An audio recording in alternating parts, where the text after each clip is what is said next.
नमस्कार मित्रांनो, competitive study point या यूट्यूब चॅनलवर आपल्या सर्वांचे स्वागत आहे। तर आपण आज सर्वात महत्त्वाचा टॉपिक म्हणजे मार्गदर्शक तत्त्वे व मूलभूत हक्क यातील फरक पाहणार आहोत।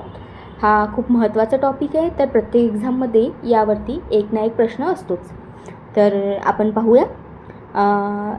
त्यामध्ये नंबर क्रमांक 1, मार्गदर्शक तत्त्वे ही न्यायप्रविष्ट नाहीत, तर मूलभूत हक्क हे न्यायप्रविष्ट आहेत। नंबर क्रमांक 2, मार्गदर्शक तत्त्वे ही सामाजिक व आर्थिक लोकशाही प्रस्थापित करणे हे याचे उद्दिष्ट आहे, तर मूलभूत हक्काचे राजकीय लोकशाही प्रस्थापित करणे हे याचे उद्दिष्ट आहे।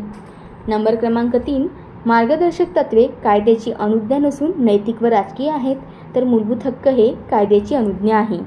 नंबर क्रमांक 4, मार्गदर्शक तत्त्वे ही समाज कल्याण संवर्धित करण्याचा प्रयत्न करतात, तर मूलभूत हक्क हे व्यक्ती कल्याण संवर्धित करतात। नंबर 5, मार्गदर्शक तत्त्वे ही अंमलबजावणीसाठी कायद्याची गरज आहे, तर मूलभूत हक्काच्या अंमलबजावणीसाठी कायद्याची गरज नाही।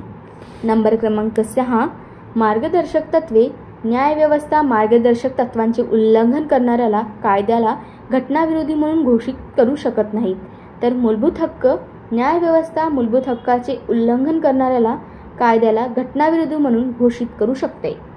व्हिडिओ आवडल्यास लाईक, शेअर अँड सबस्क्राईब करा। धन्यवाद।